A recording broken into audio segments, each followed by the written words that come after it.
Bom, pessoal, a gente vem destrinchando já há alguns vídeos a questão da idoneidade ou inidoneidade, quando que a Polícia Federal reconhece que a pessoa não tem idoneidade para adquirir arma de fogo. No primeiro vídeo a gente explicou quais são os requisitos legais, eles começam lá no artigo 4º, inciso 1º do Estatuto de Desarmamento e deixam bem claro, se você conseguir as certidões negativas da Justiça Criminal estadual, federal, eleitoral e militar, você é uma pessoa idônea. No entanto, a Polícia Federal fixou um entendimento, mudando isso aí, dando uma espécie de interpretação ampliativa, o que a gente já demonstrou para vocês que é ilegal. Não bastasse isso, nós temos trazido as alíneas desse documento da Polícia Federal, que vão especialmente da CAF, que além da interpretação abusiva com as alíneas A a F, orientações equivocadas, restringindo direitos, extrapolando a lei, nós temos ainda absoluta inovação legislativa em relação às alíneas que vão de A a F, com exceção da B. E estamos construindo esses pontos. A gente já falou quais são os parâmetros legais nessa série de vídeos, então se você quer ver todas as fundamentações que podem te utilizar na impetração de um mandado de segurança, dá uma olhada nos vídeos anteriores, onde a gente aborda esse tema. Tratamos da questão de mera existência de inquéritos e ações penais em andamento, obstando a concessão, tá? O que é abuso de autoridade, está errado. Tá? Tratamos também dos casos onde houve condenação penal, explicando por que não é automático o indeferimento, o reconhecimento da inidoneidade, e especificamente no caso em que há reabilitação penal, ou seja, havendo a reabilitação penal, você não pode impor nenhuma restrição, principalmente por conta do Estado, porque a reabilitação é total, esse é o ordenamento jurídico brasileiro. E agora a gente está diante aqui de uma situação ainda mais absurda, que são inquéritos arquivados. Prestem bem atenção nisso que eu vou falar para vocês. Se você tiver um inquérito que foi arquivado, ou seja, o Estado viu que ele não tem ali um interesse na persecução penal, tá? O inquérito foi arquivado. Isso pode impedir, dependendo das razões do arquivamento. Isso é um grande absurdo, porque afronta, como a gente já viu nos outros vídeos, o princípio da presunção de inocência, uma vez que não há trânsito em julgado, afronta o princípio da legalidade, uma vez que não há previsão legal disso daí. Porque quando você analisa o fenômeno do arquivamento, ele põe termo à persecução penal. O que é a persecução penal? É a capacidade do Estado punir algum crime. Então, arquivado o inquérito, isso aí acaba. Ou seja, pretender reavaliar as razões desse arquivamento para negar a idoneidade com base nisso, subverte absolutamente a separação de esferas e o devido processo legal, além de violar a exigência de motivação objetiva, ou seja, você vai ter um indeferimento com base em alguma coisa que não está na lei, ofendendo o princípio da legalidade, ofendendo o devido processo legal, porque não deve ser motivado e com base em algo legal, ou seja, abuso de autoridade, e mais que isso, se o legislador não colocou isso aí na lei, tá? A competência para criar essa exigência é do legislativo e não de um órgão da administração, como é o caso da Polícia Federal.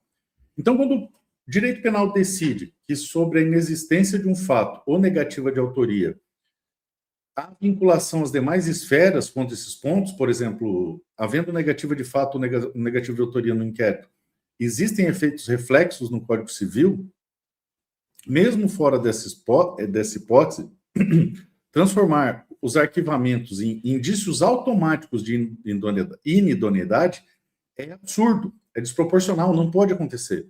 Você querer vincular o motivo do arquivamento para indeferimento da aquisição de arma extrapola completamente o que está previsto na lei, desafiando o princípio da legalidade, uma vez que a decisão ela versa sobre afastamento de responsabilidade administrativa, não sobre perda de idoneidade. Ou seja, os tribunais superiores já decidiram reiteradas vezes que não implica, por exemplo, em falta grave, você ter um inquérito que foi arquivado, certo? Você não pode gerar efeitos disso aí, ou seja, não poderia gerar também no processo administrativo de aquisição de arma ou concessão de CR.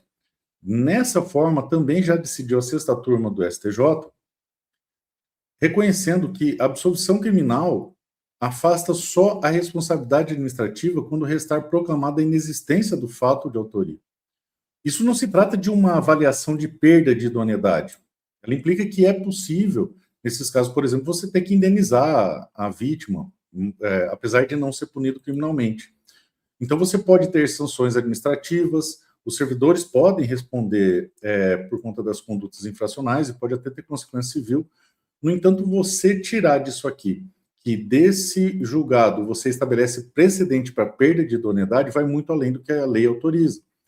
Essa atuação e esses entendimentos que a Polícia Federal tem feito, que vão além da lei, tá? E outros entes da administração pública também têm feito isso, além de manifestamente ilegais, devem ser imediatamente revistos sob pena de nulidade desses atos, porque há o vício de legalidade. Lembra que eu tenho falado para vocês reiteradas vezes sobre o princípio da legalidade, que ele diz o quê? Se não tiver na lei, você não pode exigir a restrição, não pode impor a restrição ao cidadão.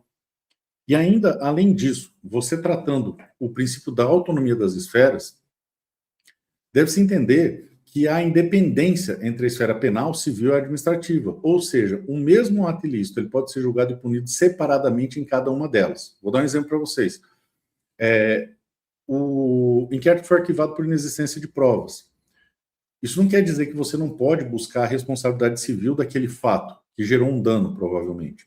Ou ainda que a administração pública não possa impor uma responsabilização a pessoa que tem vínculo, como, por exemplo, um funcionário público, um processo administrativo disciplinar, um PAD. Mas isso não quer dizer que a administração pública está autorizada a simplesmente criar um novo elemento reflexo desse evento, que seria o reconhecimento automático da inidoneidade, ou seja, o perdimento da idoneidade. E isso é muito grave. Você simplesmente pegar e, por conta da motivação do arquivamento do inquérito, querer reconhecer que a pessoa se tornou inidônea, extrapola os limites da lei, uma vez que a legislação civil é clara no sentido de até onde esses efeitos são possíveis. A legislação administrativa, nos processos administrativos, da mesma forma. Então, você não pode ter um efeito reflexo de inidoneidade por conta da motivação específica do arquivamento do inquérito, ou seja, só não haveria inidoneidade onde houvesse negativa de autoria ou reconhecimento de inexistência do fato, todas as outras, por exemplo, gerariam inidoneidade, só que o grande problema é que não tem previsão legal. Então, se o órgão fiscalizador, no caso é a Polícia Federal, entende que isso tem que estar presente como elemento de inidoneidade, eles precisam trabalhar para que isso seja aprovado na lei, coisa que não tem. E esse é o grande diferencial entre uma ditadura e uma democracia. Um Estado de Direito é orientado especificamente pelas normas, pela lei, e não por entendimentos livres que extrapolam o texto da lei. E por essa razão, mais uma vez, nós temos mais um elemento que demonstra uma inovação dentro da Polícia Federal. Então, percebo que isso é completamente absurdo e ilegal. E volto a lembrar vocês, todos esses tópicos decorrentes da idoneidade estão sendo tratados pelo nosso gabinete desde outubro do ano passado.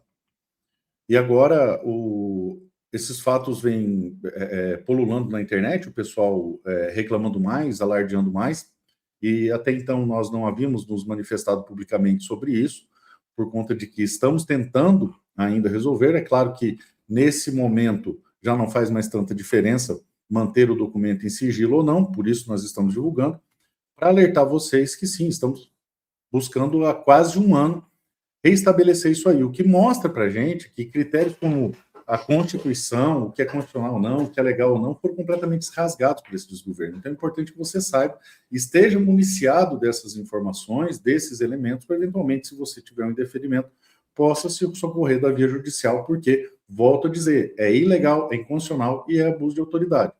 Então, nós vamos exaurir, ou seja, terminar todos os tópicos trazidos nesse ofício, e lembrando a você que esse é um ofício em mais de uma centena que foram apresentados dentro da nossa atividade legislativa, que, volto a dizer, estão todos à disposição de quem quiser conhecer esses documentos lá no nosso gabinete. Nós só não imprimimos e disponibilizamos na internet porque tem informações sensíveis, muitas vezes a gente tem alguns milhares de processos onde há, que recebemos de denúncias, onde existe exigências ilegais, tá certo? Mas continuamos firmes, se Deus quiser, esse ano o pesadelo acaba, vamos eleger o Flávio e acabar com esse desgoverno. Mas é isso aí, Deus abençoe a todos vocês e continuamos firmes na luta, e um forte abraço.